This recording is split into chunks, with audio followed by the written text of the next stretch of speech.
How's it going? Thank you for having me. My name is Alex Bianchi. I'm from Datadog, and I'm going to be talking about adaptive query execution in DataFusion Distributed. So, obligatory Datadog shout out in case you don't know who we are. We are a unified observability platform. We ingest traces, metrics, logs. We have a series of products that let you do things with all of that data. Most of them involve querying that data, and that's where DataFusion comes in. And more recently, we have a bunch of agentic products coming out to help agents lead investigations on top of your Datadog data. So first, I'm going to give a brief introduction into DataFusion Distributed, which is not Ballista, just to clarify, because a couple of people were confused in the crowd earlier.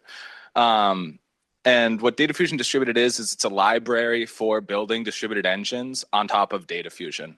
So it transforms the DataFusion physical plan, and it provides the primitives like different stages, the concept of a worker, of a task, network shuffles, all of that so that you can kind of create the distributed engine with DataFusion. It doesn't necessarily prescribe like how you should deploy your services or things like that. And the thing that makes DataFusion Distributed unique is that at no point is any data kind of written to disk. So the whole thing is streaming. There's no materialization. That we sacrifice some things like fault tolerance for that, but we gain mostly in latency.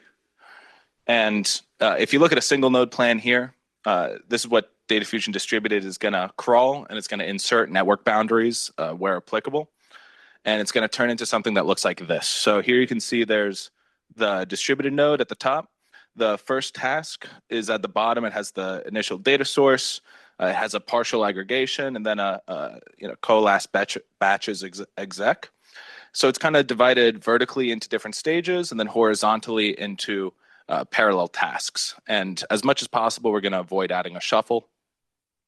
Of course, it's going to be necessary. And this is kind of a prettier version of that plan. The purple nodes are the worker nodes. Data streams up, and that's the gist on DataFusion Distributed. We do very well in a bunch of benchmarks. It's kind of apples and oranges in the comparison. We take advantage fully of Arrow's efficiency over the wire, and then I already mentioned that we avoid writing to disk. So the thing with these benchmarks is that they all have really good statistics because we know all the data. But what do you do if you don't have data, or if you don't have the statistics? Hopefully you have the data. And that's kind of the problem that Datadog is in. So we store semi-structured logs, and they contain a lot of sparse customer-defined fields that are constantly changing, and we often don't find them until query time. Customers combine filters and high cardinality aggregations, and since the logs are constantly arriving, the data and the schema is constantly changing. So we don't really have complete column statistics, and even if we did, the selectivity and the cardinality of a given stage in the query is going to be hard to predict. So there's no great way to do pre-computed statistics since they're going to constantly be a little bit stale. We have some things, but it's hard to do it in the way that like an iceberg could do it. So how can we get statistics for every query without having them in the first place? And the answer is a kind of adaptive query execution. So, or runtime aware query planning, or however you want to put the words together. And the way it works is that you're going to start executing the query, that first stage at the bottom of the plan. You're going to pull some data, and then you're just going to see what's there. So that means that every stage has the parallelism that it needs, and ideally nothing more, nothing less. You can correct any uncertain statistics or fill in the blank on statistics that you didn't have. And you can also save resources because at Datadog, what we did before this was just parallelize everything as much as possible. Now we can save some resources and at runtime discover that actually we don't need as many workers for this query and scale down the parallelism. So we didn't invent this. Ballista has it too. They've been working on it recently. Apache Spark enabled it by default since 3.2. I think that was like a lot of years ago. And then Trino has adaptive plan optimizations since 457. That's only a few years ago. And they go above and beyond compared to what I'm talking about in today's presentation. They can swap join orders. They can handle skew in the data a lot better. And they can even change like what type of join they're going to use. So we'll get there. How does adaptive query execution actually work? It starts, so I mentioned it before, but it starts the first stage of query planning before it plans, it starts executing the first stage of the plan before it uh, before it plans the rest of the query. So there's a sampler exec node that gets added into the leaf node, and that's going to look at all of the initial batches that are exiting that stage. For every sampler exec in a node, they're going to have a partition sampler per partition. And unlike static planning, the coordinator is going to send out stage one and ask to gather statistics before planning the subsequent stages. Sampled batches are buffered, so we're not like wasting effort or executing and then canceling the query. All of the sampled batches just get buffered and then eventually consumed by the next stage when it starts up. So how do you turn a sample into an estimate? And there's kind of two roles here. So the sampler says, like, how much output have we seen? So that's going to get rows and bytes produced, distinct value and null estimates, and if whether or not the partition finished its stream. And then there's also the driver, which is important to know. How much data have we actually consumed? And if you think of something like an aggregate, that's going to reduce the amount of rows that you're seeing. So the sampler exec is seeing the output. If you have like a super selective filter, it's going to be able to detect that. And then the driver is counting how many of the actual rows have you seen. To plan with these runtime statistics, you wait for reporting. That's either once a threshold is reached or just until the entire stage is completed. The coordinator is then going to extrapolate the output rows, byte sizes, all the statistics, and inject that into the planner, attaching it to the network shuffle boundary of the first stage to plan up the tree. And the driver and the sampler come in with like the estimated completion. So the estimated completion is the amount of rows that the driver consumed over the estimated driver rows. And that tells you if you saw, 10 megabytes of data, but you're supposed to be reading 100. Okay, you can know that you got to multiply by 10 whatever the sampler exec saw. That's the simplified explanation.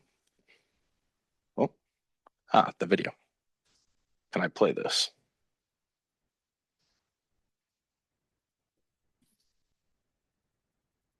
So this is it in action. You can see two workers at the bottom. They're sending their statistics up, getting it back down. The planner decides that there needs to be another worker, and the partitions are going to stream up through the stages.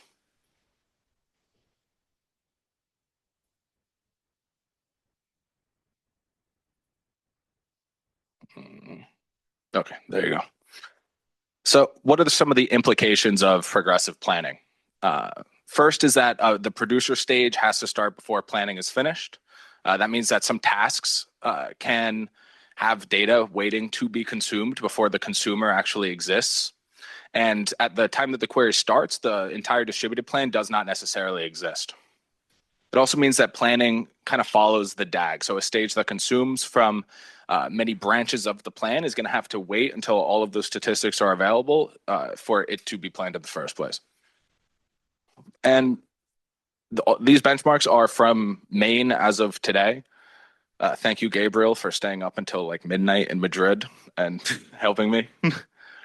But across the board, we tend to do a lot better. So the top row here is latency across all of the suites, and then the bottom is the amount of tasks that were included. And what's like particularly interesting to me are the cases where we see the amount of tasks decrease and then but latency still improves. And there is overhead to shuffle, but it also means that there's cost saving opportunities here to reduce shuffle as much as possible in cases where you don't need it. And looking at some of the particular queries, you can see cases where like 26% fewer tasks were used, and it's still a lot faster.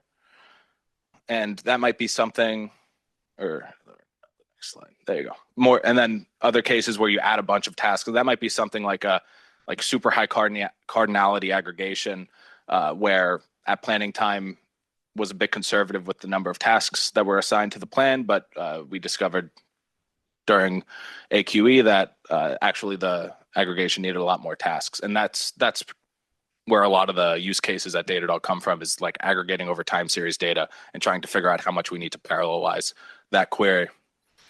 So what's the future of adaptive query execution look like? We would like to get to the point where we can swap join orders, switch join implementations, broadcast versus shuffle, splitting partitions or coalescing them together depending on the SKU.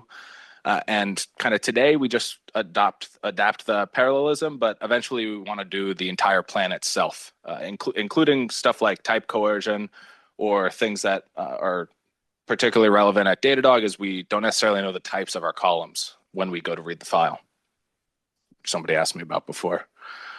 So please come contribute. Thank you to Gabriel, who kind of leads DataFusion Distributed, also AQE, and shout out to some of the iceberg work. That is what I'm going to be working on in like the coming days and weeks. So that's the next thing for me. And yeah, come contribute. I think that's all.